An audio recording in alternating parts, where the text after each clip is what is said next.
Okay, hi everyone, welcome to game 2 of a best of 2 between Tongfu and Rising Stars. This is the WPC Ace League, and I'm Lily and I'm joined today by Eva. Hello.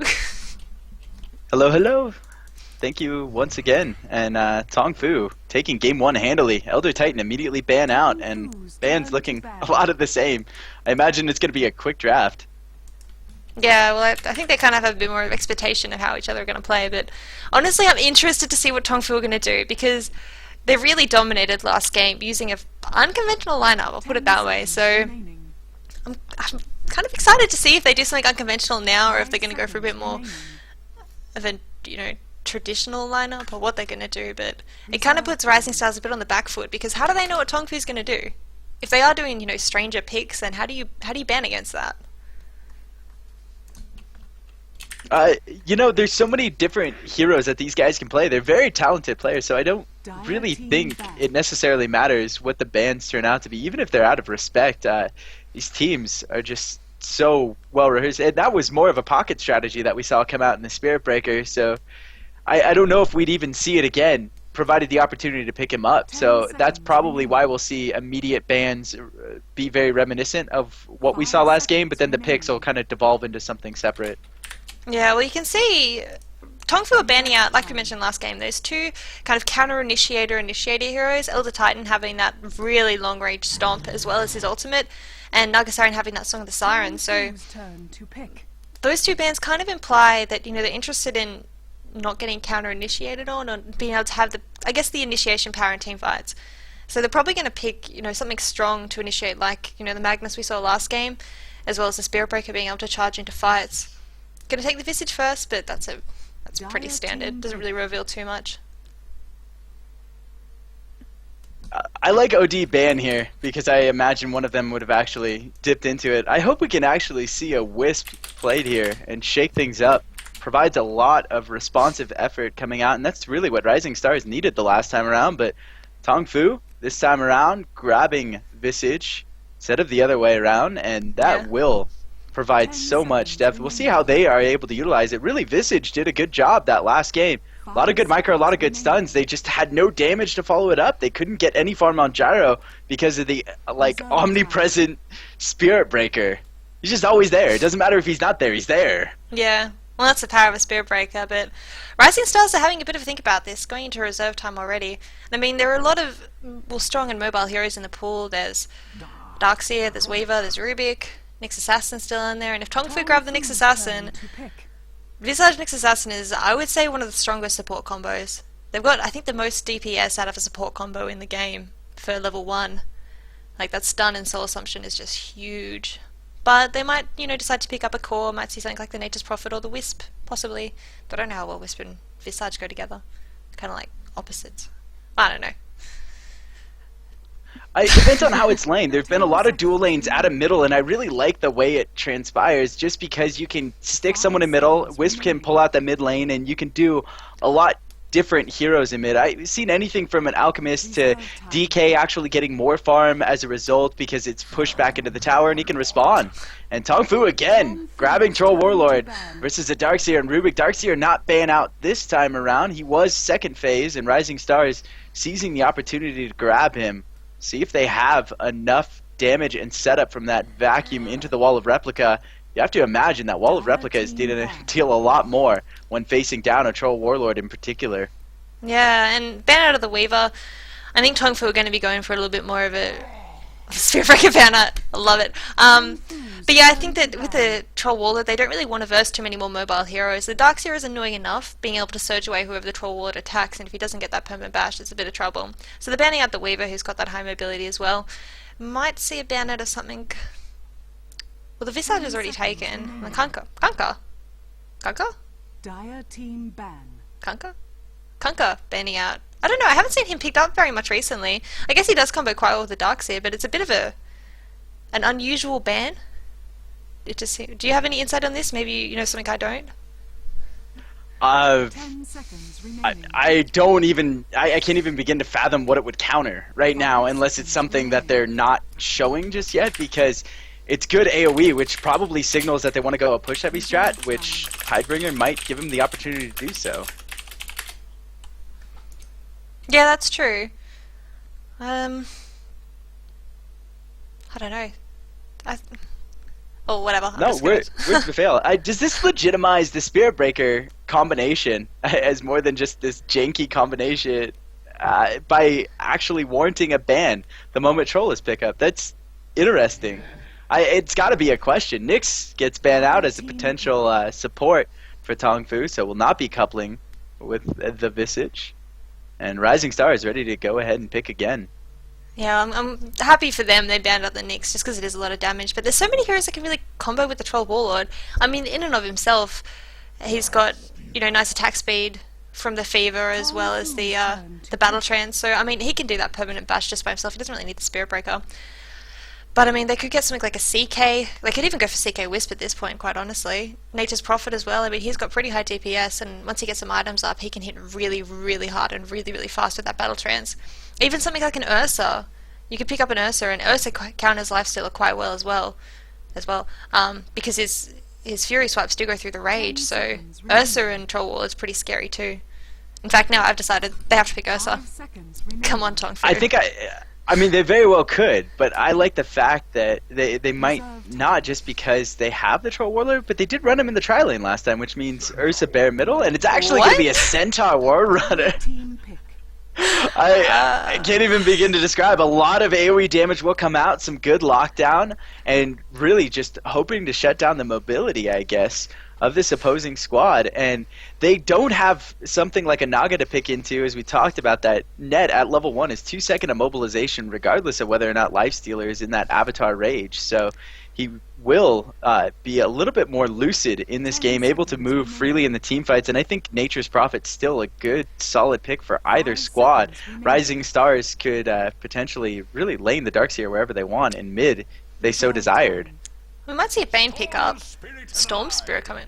Man, these picks are, like, Storm Spirit is of course good, lanes really, well not lanes, combos really well with the Darks. English Lily. Lanes, I give up. Darkseer, no not Darkseer, Lifestealer and Storm Spirit. This is what happens when I get tired. Lifestealer and Storm Spirit are good together, with Infest and Ball Lightning. That was the whole point of what I'll just shut up. You can talk for a minute.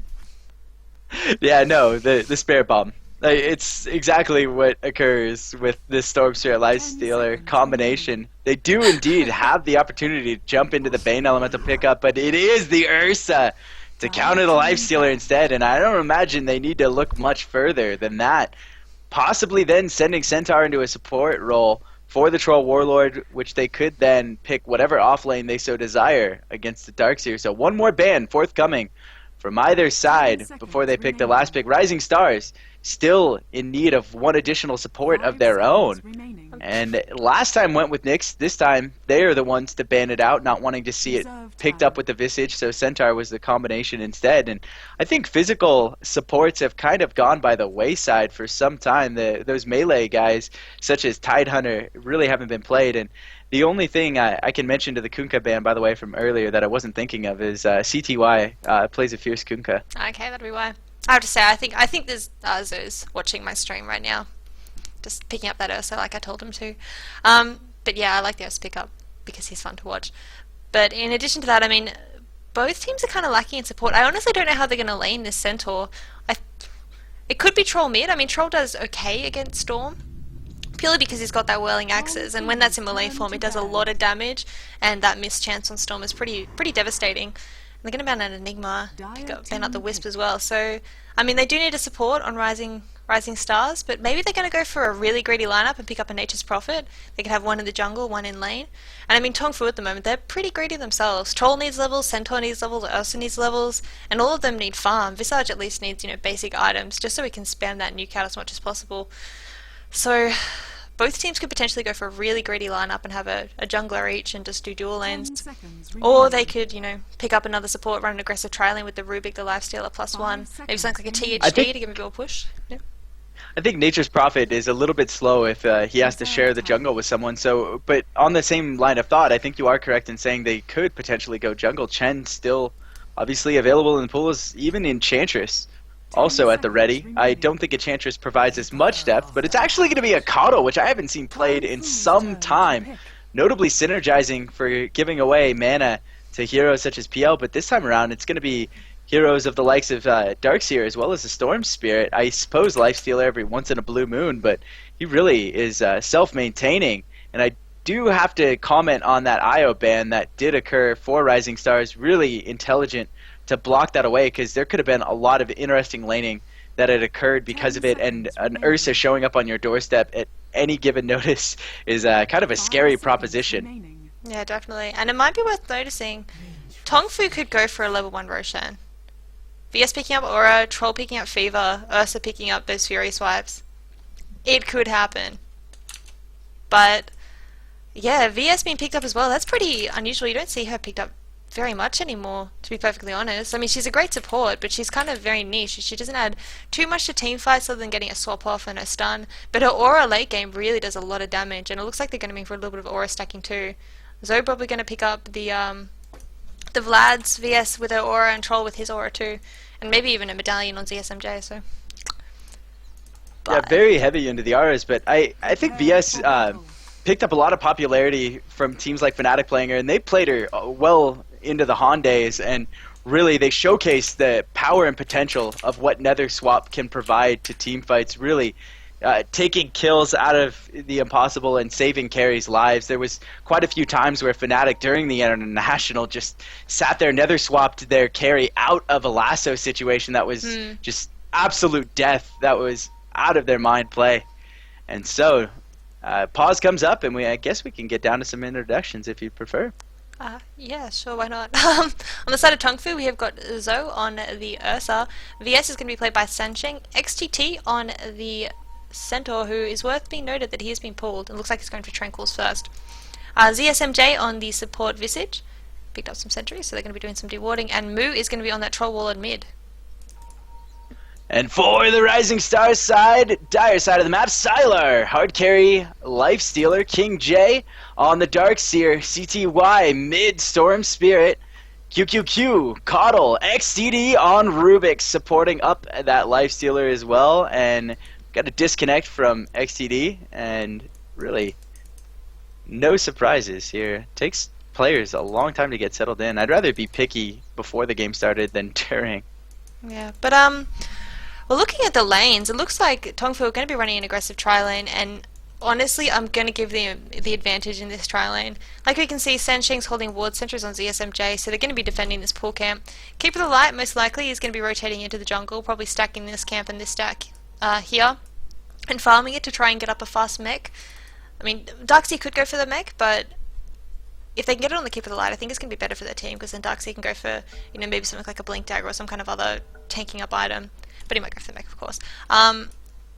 But like this trail lane, if they get a stun off on Lifestealer, he's going to be in a lot of trouble, because that Ursa can just rip through his health very, very quickly.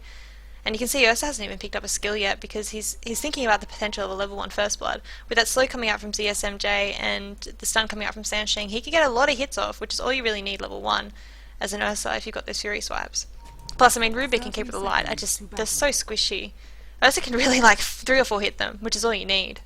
Getting a couple kills on them, and Sylar just won't be able to farm. He's just going to have too much harassment coming out.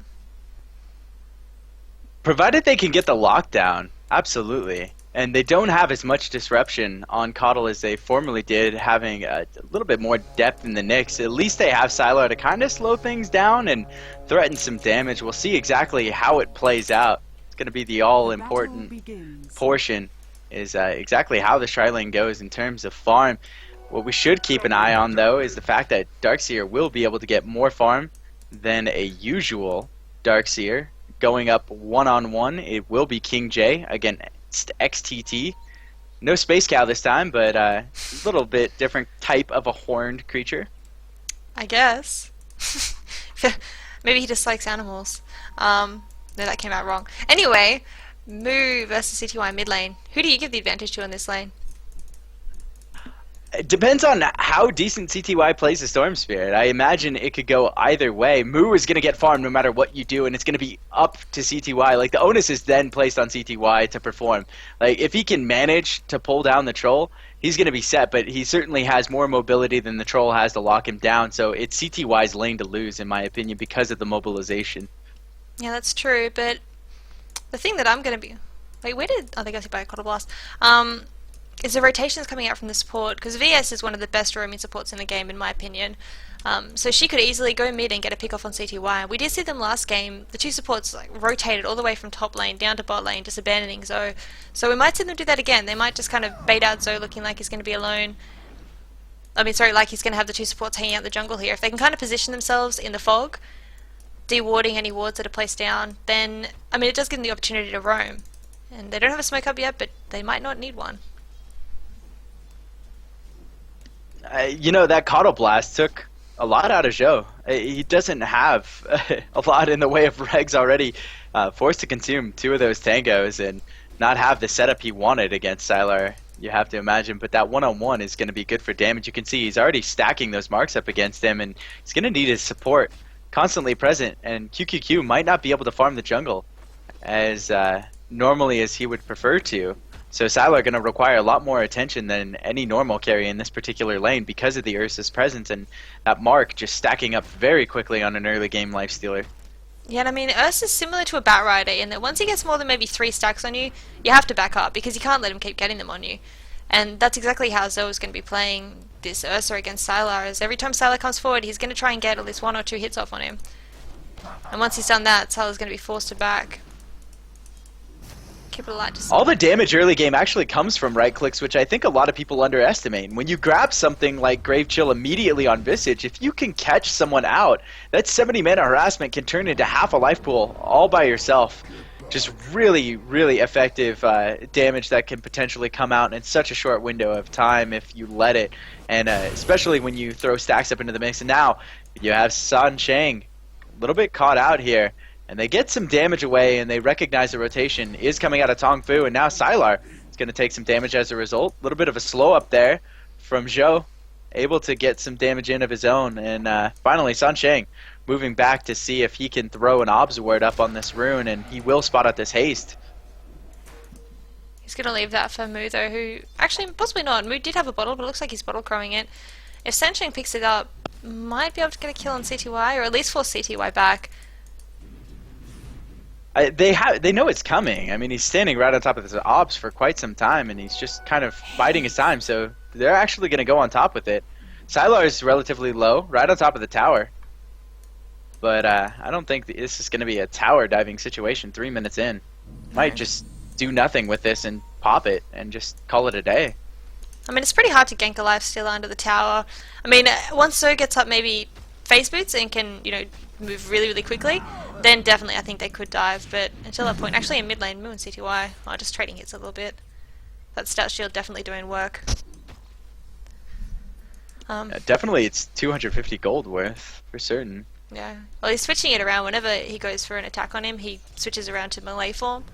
And same with denies. I mean, if he can micro it well enough, if Storm tries to deny, he can switch to melee form and he loses less experience, which kind of gives him an advantage in terms of experience in the lane, which is what you want. I mean, if he can get a bash off, he might even be able to kill CTY before he hits level 6, which looks like it's... First blood opportunity out of top lane. Zhou in a lot of trouble. Sylar able to pull him down with Soul Assumption there, following it up. Not able to quite take Sylar down, and Rising Stars catching Zhou asleep at the wheel, and now a secondary kill coming. San Shang eliminated by QQQ's intelligent play, able to charge up that blast and let it rip. And Zhou TP's back into the lane empty-handed here. Now, how did that happen? Please explain that to me. They just started trading melee blows and they decided to have a go with everyone there. It was that simple. I mean, they do have a lot of damage with the Caper Light Blast, but I would have thought that Ursa could out DPS them. But I guess he needs to kind of get to level 3 or... level 4 or 5 before it really does a lot of damage. With those Furious Wipes as well as the overpower. Yeah. I think Sylar understood the fact that he went one level into that Joe went one level into Earthshock, and therefore provided him the opportunity to not have as many overpower hits to worry about. So even if they were stacked, it wouldn't have been as bad, and so he just went for it, and it paid off. They had the damage, and now rotation coming out bottom lane. Sansheng wanting to grab some sort of advantage. I don't know if King J is the chap to do it with.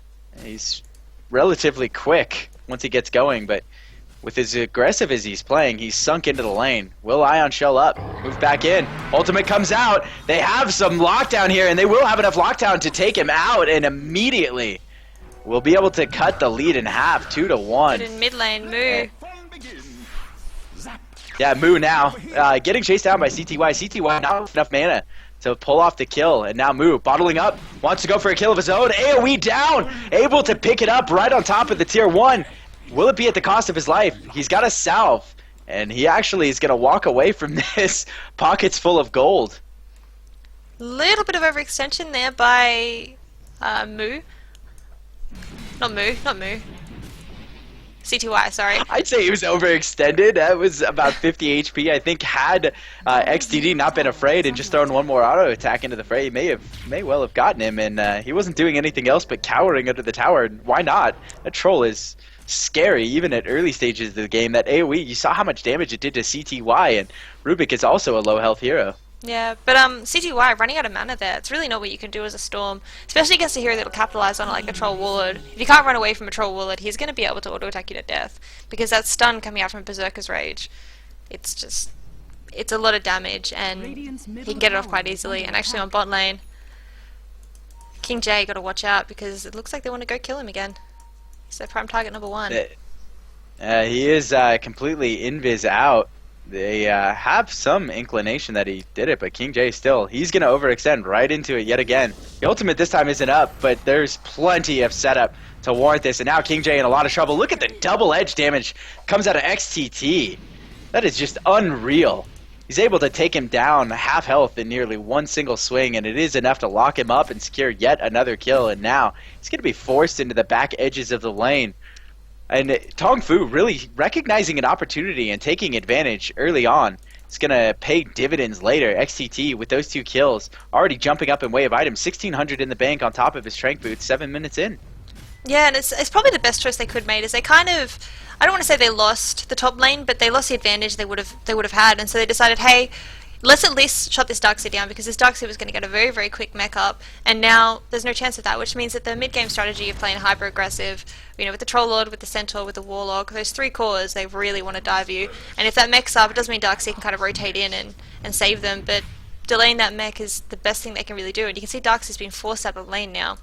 I mean, ZSMJ and Sansheng are actually mid now, waiting for maybe CTY to make a play, but Darkseid doesn't know that, and he's going to have to go farm the jungle, which is much slower, and it also gives XCT a free lane, so he's going to have his blink up pretty soon too.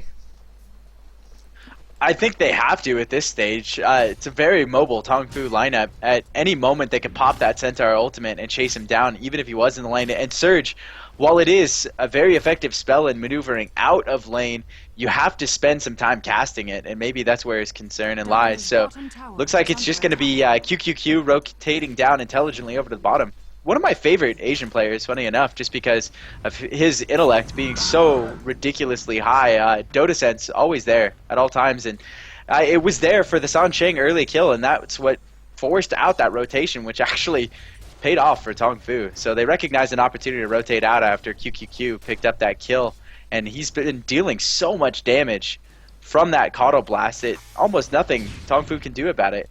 You can see Ursa is rotated off this lane. Waiting up in the wings is King J, seeing if they can possibly lock down Moo long enough, but no ultimate from this Darkseer is going to deal enough damage unless they can get some sort of stagger stun off early on.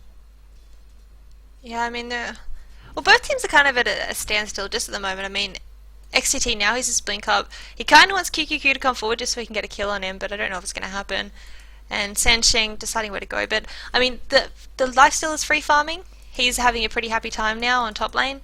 Darkseer, he's been shut down, and Storm's doing okay. I mean, he's died once, but it's not the end of the world for him. He's still got his bottle up, he's still got his boots, and he's actually got treads up as well, so he's pretty capable of roaming when he feels like it. So I mean, Rising Stars are doing alright on that front, but on the other hand, of course, Tongfu were getting the farm up on the heroes they wanted to be up on, and actually now we're going to see Lifesteal jump inside CTY, so might be a bunch Yeah, of Spirit Bomb locked and loaded. Moo going to be the unfortunate victim, has no idea Lifestealer's in there. And look at the team response. Immediate Centaur ultimate, try to get him out. It's not going to be enough just yet. He's still alive. And Moo able to deal just a bit more damage. Storm goes down as a result. Now Darkseer, Sylar, last one alive out of that initial gank. Chasing out, Sansheng picked off, thrown up by the telekinesis. Hit a Caudal Blast from QQQ. Actually connects with Zoe on the back end. But he's got a self and will walk away. So they exchanged 2 for 2, but you have to imagine the exchange for Rising Stars was much better as Sylar was there throughout the entirety of that engagement. I don't know. Picking up the Darkseer and the Storm is pretty important. That's delaying the mech even further. And Storm Spirit, he's not doing that great. So I mean, I would say it was an even trade personally. Taking out Moo is always going to be really, really good. But even look now, Moo on top lane, he wants to get a kill on Sylar. He's chasing him down and gets him to half health in just one ultimate. That's all he really needs. Actually, on bot lane. Bot lane, Joe in trouble, and the Ursa gets picked off by the Storm Spirit, who just casually walks up, grabs it before any response out of Tongfu can occur. They recognize that Stampede was on cooldown, so there was no escapability as there once was on that middle lane for him, and even there, he realized that that wasn't enough to get him out of the situation he was in once the Spirit Bomb was locked and loaded. So really having an unfortunate time right now against a Rising Stars team who is tracking his movements. Yeah, I mean, Zoe's being shot down pretty effectively. He's got his phase boots up and he might get that Vlad's up by maybe 15 minutes if he doesn't die again. But I think maybe his better bet is going to be helping out in team fights. And you can see his build isn't kind of, you know, maxing the Fury swipes. He doesn't really think he's going to be able to go ahead with the Lifestealer just yet. He's more just going for a kind of utility build, being able to help out with ganking. If they can have the Centaur blinking in first and getting the stun off, then he can come in and follow up with an Earth Shock and then do a little bit of damage. But he's really like kind of lacking on farm when you consider what's his net worth compared to the Lifestealer. He's almost half the net worth of the Lifestealer. Yeah, really. They're doing an effective job of grabbing farm and Tongfu. Rising Stars is going to be looking more for kills than anything, even though Tongfu's the aggro lineup in this instance. Yet again, and now CTY in a lot of trouble, able to jump right on top of him with that blink dagger was XTT, locks him into place, and no opportunity to jump away from that one. CTY goes down, giving Tongfu a slight edge in this game now. All of them congregated on this mid tower. Fortification is up, and we'll see if Rising Stars makes a move to defend. Storm Spirit down, 15 more seconds. Moo's going to shouting QQQ now. Port's coming in. Yeah, Moo actually chasing QQQ down. XTD immediately eliminated there as well. That double edge, just double kill coming up. So huge for Tongfu, and they will obtain this tier 1 mid as well. That's 3 heroes and a tower. Now Tongfu looking to pull away as quickly as they can. They have the team fight to do it. And such short ultimates in Centaur and Troll. And this was talked about once Centaur actually was granted this global ultimate as well as the Troll attack speed. People imagined it would be a good synergy together, but seeing it in action, you have to imagine how well it's working out for them, especially with an Ursa in play, those marks stacking quickly against any of them, and Rising Stars not having any sort of heroes that could withstand a double edge, let alone an onslaught of the single attack damage that both Moo and Zhou can put out. The double is just so much damage. It's 400 damage in an AoE, and even though Centaur does do it to himself, you know, he's got a pretty high health pool, I guess would be the word, HP. So it doesn't really matter too much to him, but it just... He's got some meat on his bones for sure. Yeah, that's a good way to put it. But it just rips through the supports like XTD and QQQ. They don't have any health to survive that, and it's magical damage. So it is reduced by magic immunity, but it's still just... Is it the highest nuke in the game? Apart from maybe Visage's nuke? What's Visage's nuke? 660. The single targets, I was going to say single target nukes. I think we can think of a few that might be a little bit higher. I meant non-ultimate. Yeah, non-ultimate? Alright. Not like fair, yeah, so finger. fully charged, more than likely Soul Assumption is it's probably one of the highest single targets in the game, 1-alls. If not the... And both teams just kind of feeling each other out. Smoke up. Rising Stars, they're looking to make something happen. Going to walk over an Obs Ward, but it will not catch them just yet. So they will be able to maneuver right over top. They might just be able to get the initiation they want here. Spirit Bomb not loaded up. I'm surprised. He's actually going to save the Infest for a fight. And they scouted out Visage familiars with Moo in the bushes. I'm not too sure what they were doing there. They didn't commit. They recognized exactly where Moo was. You have to imagine. They both know where each other are. QQQ moving around this hedge line. Salah's just going to go on the front line now. No fear. Man up. Yeah, go ahead and take it. I have a weird Dota bug right now going on. I can't see a thing. I don't know what happened. Okay, well, here we go. Initiation going in by XCT. He's going to immediately drop down CTY. Swap coming out, trying to get the Silo out of position. And they're doing as much damage as they can, but Zoe taking so much damage from that wall on the Iron Shell. King J running away on mere 100 health. And those two Visage Familiars are... Oh, one down, he's going to resummon. What was that? That was... Did anyone die or did they buy out? Buy out by the Storm Spirit. But otherwise, that was a non-trade. And now Tongfu is going to back up and give the tower for free. Two of them rotating into top lane. That was a very interesting fight. They all just kind of ran away. I guess you're still not here. And Zoe now, he's got his Vlads up, so he's going to be farming a little bit. Probably going to rotate into the Roshan pit soon and try and get that Aegis, which is really going to be key for their team fight. And Moo hitting down top lane, but QQQ is just telling him to go away, using that blast for huge damage. And those two rotations up by Sanching and Moo, just giving away the bot tower, they're not really going to get the trade for it. XCT with a DD rune in the bushes, so ready to go on QQQ. If they can get a kill on him, that would be absolutely crucial. They would be able to get the tower once he's gone. And they're running up to the bushes, they sense something's wrong. And oh my god! Beautiful play by XCT. He's force-stopping himself forward as well as the blink. That goes huge range, and Moo now getting targeted down by CTY. But nice stun coming up from XCT, doing as much damage as he can, but no, he's going to get stunned now by STD. Sanching there to join the fight. Not able to take down CTY, but swap goes off. Beautiful swap into stun. Following up by XCT getting the kill on CTY using that huge nuke from the double edge. Now the whole team is up here. Sailor going in, but Zhao says, no, I don't care. Doing huge damage to him, but he is going to drop now to the wall, as well as the vacuum combo coming out, and Sancheng running back. XTD steals the spell as much as he can, but all buyouts coming out, and Darkseer King J is going to die yet again from the buyout from the Ursa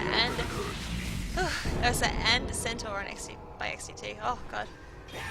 I'm lagging a lot. Yeah, extremely large engagement there. A lot of graphics going off. I don't blame you for lagging. Huge double kill there by King J. Finally able to get back into the game. That's weird. I've never actually had Dota crash and give me a crash reporter. That is first time for everything, I suppose. I think so. Well, that was pretty intense. A lot of buyouts there. Ursa bought out, Centaur bought out, CTY bought out of that team fight at bot lane. And they still couldn't get down this top tower. They need to kind of pick QQQ off and then push, because QQQ just stops every single push they attempt to get. They don't have any fortification or ports this time. They actually expended on the buyback. They didn't get much for that buyback, except for a King J that was already pretty dead to rights.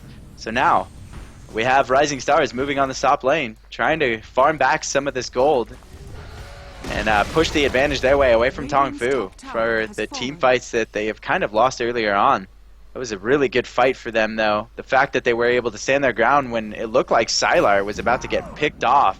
The moment he rounded the hedge and Ursa was just waiting with charge up overpower. But not maxing the Fury Swipes, I think, really goes against him. I mean, I understand that Earthshock is a pretty strong spell, but Fury Swipes just does so much damage. I mean, I don't know. I guess 20 versus 30 I think they're anticipating it to go a little bit later. Yeah. Exactly. I mean, 20 versus 30 minutes. I mean, 30 minutes to Ursa is just going to man mode later. And maybe they feel like Rising Stars is the one on the timer. But I still think Storm Spirit, if he gets a chain rolling where they have a good set of team fights on top of Sylar getting any sort of farm, it's going to be too large of a threat for them to handle if they do it appropriately. So it all depends on how much Tongfu can shut down the team fights once we move into that state. And it looks like they're going to be going for that rush now. They've all smoked up. They can take this rush incredibly quickly. Visage Familiar is trying to do a bit of scouting, but Rising Stars are aware. They know what's up, and they're going to smoke up themselves. But can they get the rush down in time?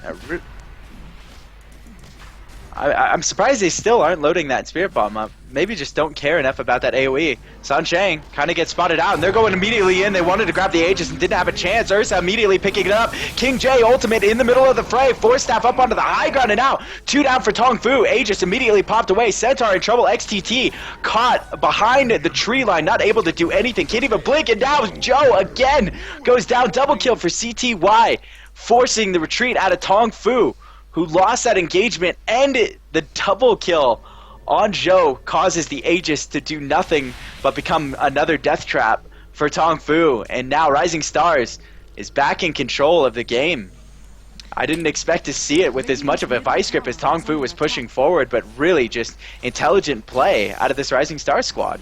There was a really nice wall coming out from the Darks there. I mean, that wall does a lot in team fights. Even in the early game, it does a lot. And getting that wall down, like, perfectly across the Roshan pit like he did there, that's enough to kind of get a team down. It did so much damage. King J's been playing out of his mind both games to me. Even when he was Enigma, he still grabbed a couple of good black holes to be spoken of, and now Darkseer, he picked up a double kill, and then that wall was just brilliant. There you go, Didi going to be picked up by CTY, so maybe we're going to see Salah jump inside of him? Nope, no, they're not interested in that. I mean, if we erase the fact... Oh, sorry, I was going to say, if we erase the fact that he died twice early on to Sansheng's rotation, I think he's had a really good game, probably better than anyone else thus far. Oh yeah, he's doing fantastically now, especially because he did get shut down in the early game. But I was going to say, I'm hoping we see a couple more wards coming out from Tongfu, because they've got such an aggressive lineup, but they don't really have any vision. They've got the one ward, which is a really nice ward at the moment. They wanted to go on CTY, but they can see the whole team's behind him. But I don't know, I think they need maybe a little bit more vision if they want to go that aggressively.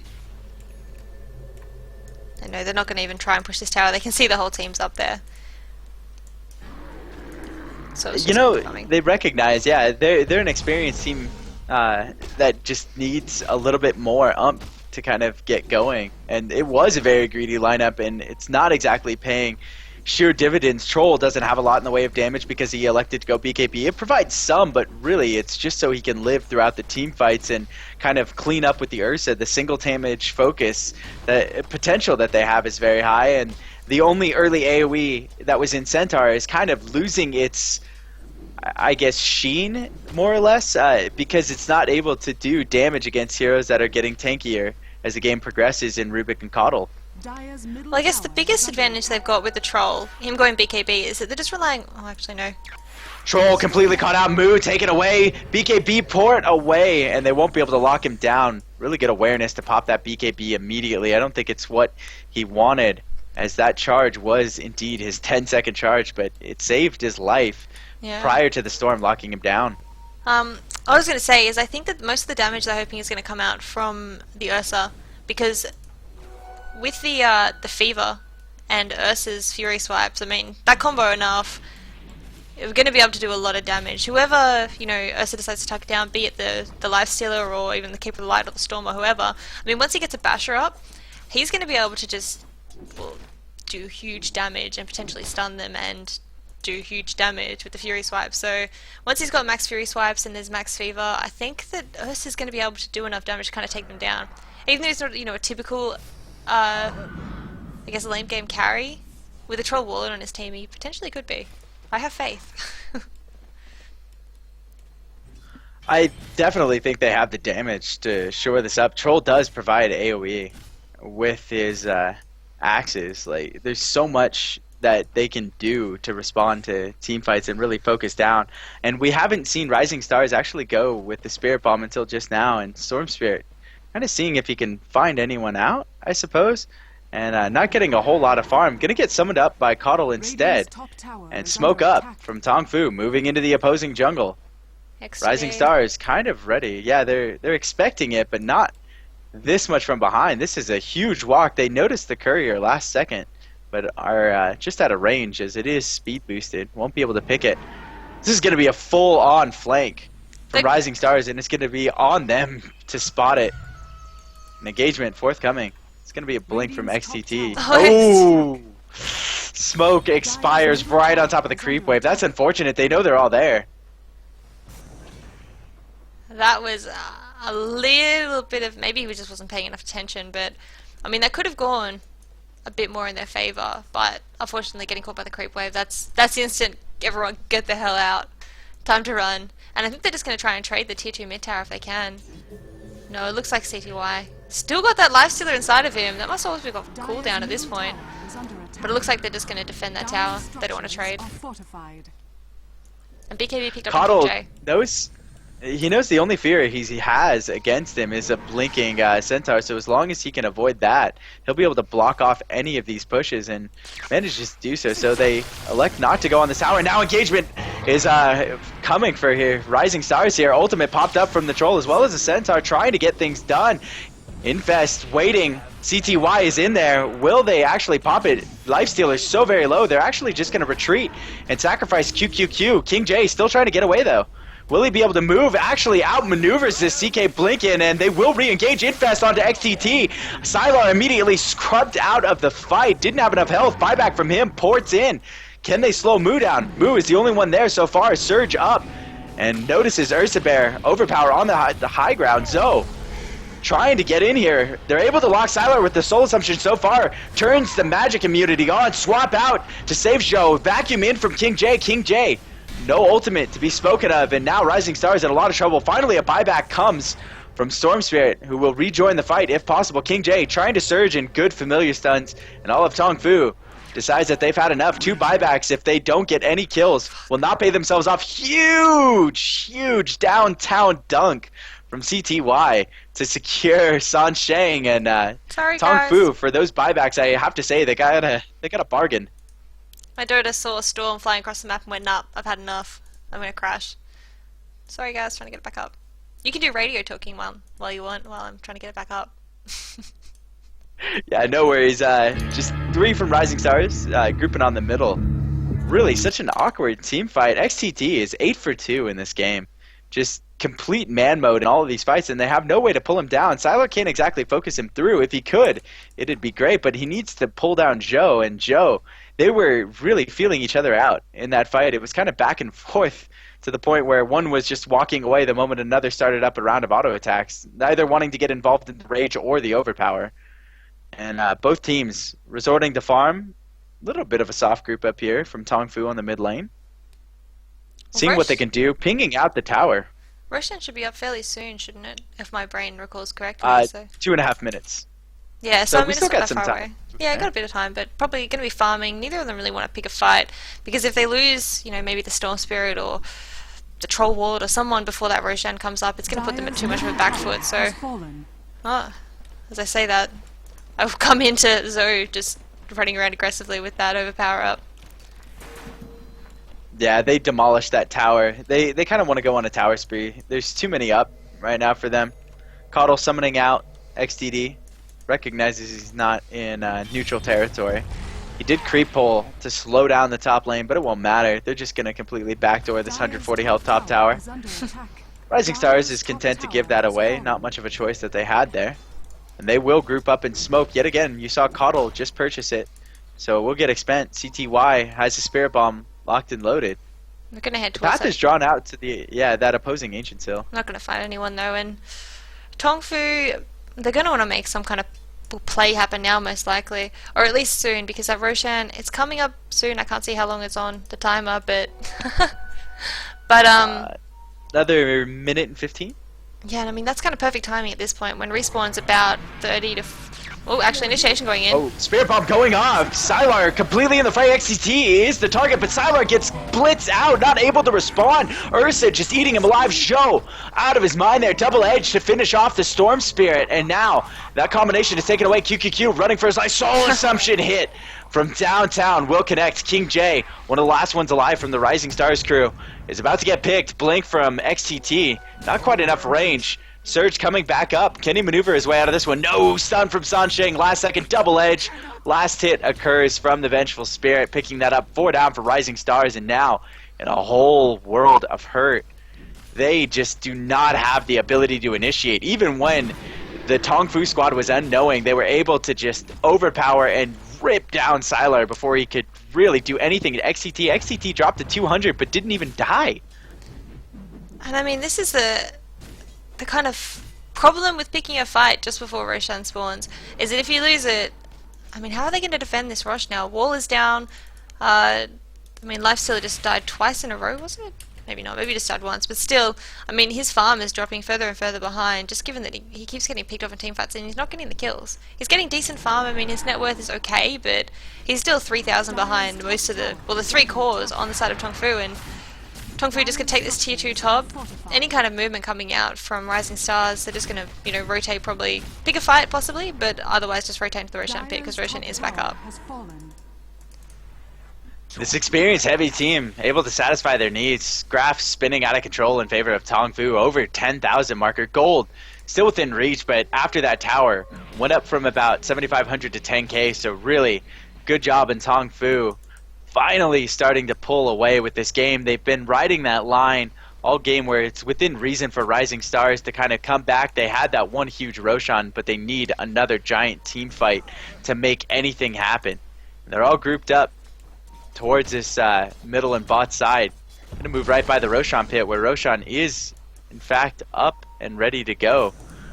Spirit Bomb loaded up again. Yeah, they're ready we'll see to go, if they contest the tier 2. Don't you imagine that it'd be a mistake? I mean, I think at this point they need to pick a smart fight. Picking in the Roshan is a smart fight for them because they've got the Darkseer. They can vacuum everyone together and get a huge, you know, bomb off with the Keeper of the Light blast. But I mean, at a tower, everyone has kind of room to position himself here or here or here or here. Like, it's got a big circle, semicircle, I suppose, of areas that they can go. It's going to make it harder for the Darkseer. So I think that Rising Stars' best chance is probably going to be if they can get the Roshan, or at least fight at the Roshan before it goes down. That would be my guess, unless they get a pick off. Yeah, unless it gets picked I'm off. with you. It's got to be a bottleneck, and it's either that or a tier 3 with the barracks that they fight over at this point. They can't really take anything but a pick off like now in mid. Joe in trouble, and Rising Stars are going to get this as a freebie. Take it while you can. I don't think Tongfu should care because no advantage should come unless Rising Stars really presses the advantage, but buyback would be available from the Ursa if they needed it.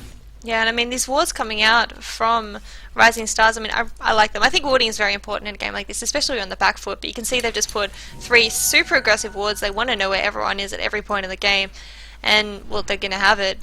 They knew that there was nobody really within super close reach. I mean, the only one who's got Invis right on top of this entire team, and now Storm will have a go. Ultimate up, eliminates QQQ. King J tries to ult and pull anyone he can in, but the 2 supports for Rising Stars are down. King J in trouble. CTY in this backfield, able to finally blink away, but now XTT right on top of him, able to get off a port and pulls out last second. So stifles their losses at 2 supports, but still, Tongfu just immediate buyback out of this Ursa, and now they're going to try and translate into a Roshan where they can't contest. King J has no ultimate. Yeah. I don't know what to add to that. I mean, this Roshan is just dropping so quickly. Ursa's going to pick it up. He's got his BKB, he's got his Vlads, and he's got his Basher up now, so Abyssal Blade probably going to be his next item of choice, and with that, Lifesteal is going to have such a hard time. Also with Storm Spirit. Basically anyone, in fact, who gets close to him who's got that high mobility with, you know, rage, dodging, any kind of stun. Storm Spirit got his ultimate, and Duxie got the surge. So all of them, if any of them get caught, they're going to die. Just way too much attack speed coming out from the Ursa with the Troll Warlord on this team. Things are looking This team grim. doesn't need time to set up, right? Yeah. They just sit there and on the fly, they're like, alright, Troll Warlord ult immediately catches us up into a team fight as well as this Centaur Stampede. So really versatile team in responding. They just don't even care. The buyback in the port took some time, but they weren't able to bring anything down in the meantime. They just got blitzed. And here they go, Tongfu. They've got all the tier 2 towers down. It looks like they're going to go for tier 3 and on top lane, and I like that choice because Roshan is down, they just took it, so they've got 10 minutes on that end, and if they take down this tier 3, if they can even take down the lane here, this essentially cuts off the jungle for farm for Rising Stars. They can't, I mean, taking down the tier 2 is, you know, enough to kind of give them a bit of worry, but if the lane on this side is going to be constantly pushing in, it does mean that the jungle is very, very unsafe for them to farm, so that's, you know, essentially one lane to farm down, the jungle being counted as a lane, quote unquote. So I like the choice of going top lane for the next Sylar gonna get spotted out here in a moment as he walks into this top lane. Not a situation I think Rising Stars wants to be in, is engaging a fight off of the tier 3 hill. They have every ultimate they need to make this happen, and I think Sylar needs to save that infest for later. Jump forward for an XDD, allows him to steal some AoE in that Earthshock. We'll See how quickly they get involved. This is going to be a quick one here. Sylar already forced on the back foot. Tower getting ripped down. They don't have fortification. Half health. Look at these axes come in from Moo. Just ripping through the tower already to half. Good siege follow-up from the familiars. Still not able to do anything. Rising Star is trying to just turtle it out with the Caudal Blast, and I don't blame him. There's not much else they can do, but hold on for dear life until Tongfu makes that first move. It's important what XTT does. They can't get caught out in a stun. Yeah, I mean, XTT is kind of the one who's going to make the play, because Zoe didn't go for a Blink Dagger. He's not going to be blinking, and he's going to be waiting for a nice stun or a swap to go off, and then he'll follow up. But I mean, I think VS is going to be hanging out at the back, ready to, you know, do a defensive swap or grab the Storm Spirit if he tries to ruffle ball away. But Zoe, he's just going to go in and hit that tower down. Now Lift, Joe, going to get taken out here in a matter of moments if they can manage a lock, but still not able to do anything. Venge able to swap him out. Darkseer, ultimate, dealing so much damage, but not one single member of Tongfu is down, able to take all this damage, charging forth into the base. BKBs finally wear off as the tower goes down. Zoe, finally locked up, will manage to go down. But Aegis of the Immortal forthcoming. He's going to get right back into the fray as Moo begins to slow siege onto the melee racks. Caudal Blast, now Sword Spirit locking up Moo, trying to pull him down, half health. And another Troll ultimate coming forth. They will have a lot of attack speed, but are actually on the back foot now. And Sylar getting involved, needs to walk away. Has so many stacks immediately applied to him. Caudal Blast still buying him time. Moo trying to pick off CTY here in the background. Still not able to happen. So much happening, and teams just push and pull. The ebb and flow of these team fights are unreal.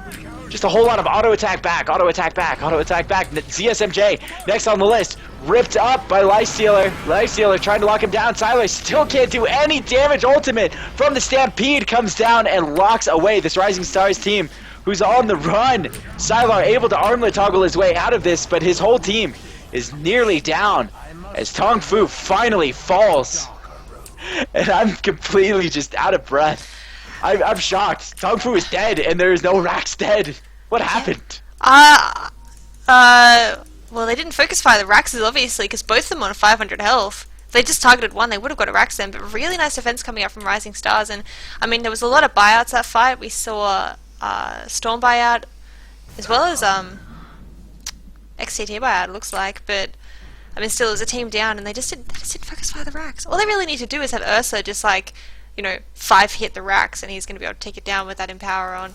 But I guess he decided not to, and Keeper Alive just doing a lot of work with that Caudal Blast, just doing so much damage to the Illuminate, and Vacuum doing a lot of work too with the Iron Shell. That does a lot of damage over time. We kind of saw the Ursa, as well as the Centaur, dropping very, very low from that.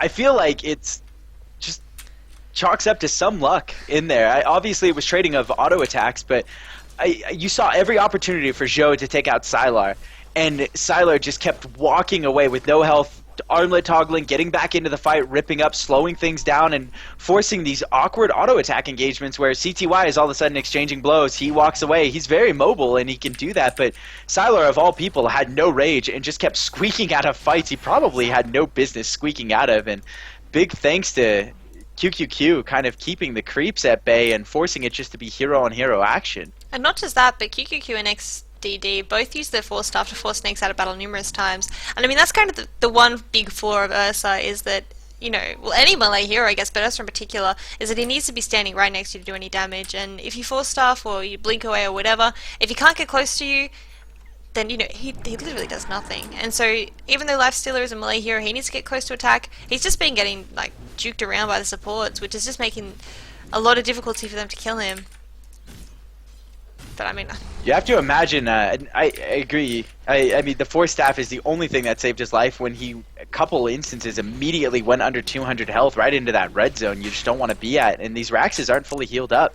You have to imagine Tongfu's going to be able to take him relatively quick. No fortification. Rising Stars needs to have a decent engagement to make this happen, and they will not get the opportunity to stop XTT on that Centaur. So he should have the initiation he wants. Caudal Blast comes up, slows things down. Creep did indeed enter base. And this regen still not quite here. Now Spirit Bomb loaded up again on CTY. They're going to make the call here. All five actually just backing off for Tongfu. Impressively enough, Roshan still not up for quite some time, but electing to just push through the mid lane instead.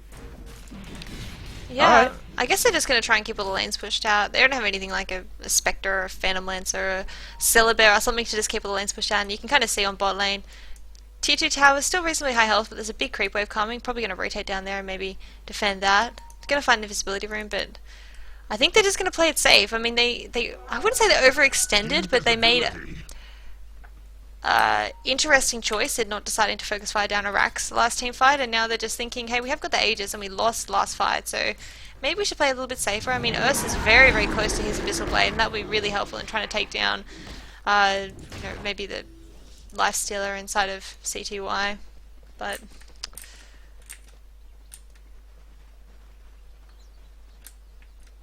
A lot of people wondering what's going on. Yeah, no, my name is Ever. I'm definitely not capitalist. I will say it that way. Spirit Palm still ready to go. CTY trying to get in here. Good stun from XCT, but he will get away. And now ultimates popped left and right. Good wall from King J on top of the ultimate, but it's not enough. Sylar's down, and CTY is next on the list.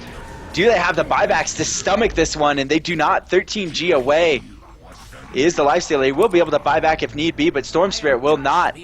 And that's just it. There's not much they're going to be able to do otherwise. This top tier 3 is down. If they can string this together correctly with CTY down, it's going to be game. So Tongfu pressing up the hill. Potentially they could even get 2 Raxes now if they play their cards right. But no, it looks like... Oh, absolutely, with that tier 3. Yeah, it looks like they're going to be able to... They're going to back off. And I mean, Storm Spirit is going to be back up in 30 seconds. And if they can just delay for that long, I mean, they might be able to survive this, but no, it looks like Zoe's just going to go in and... Fortification popped in the middle of the team fight. QQQ eliminated Zoe. Almost getting taken down. Good swap again by Venge, and that's that mobility I was talking about in that nether swap. It's unreal. XXD will take a fall, and now Rising Star is forced all the way back into their well as Storm Spirit comes back up, but Sylar is not, and that is GG. Yet again, Tongfu just able to take the flow of the game away in terms of team fights from Rising Stars and just steal the life right out of any response from them. Yeah, well, that was well played by both teams, and Tongfu, if they keep these kind of interesting niche strategies, they might become one of my favorite teams. I'm already a huge fan of the SMJ, so I don't know, I really liked how they played these 2 games tonight. And yeah. Cool.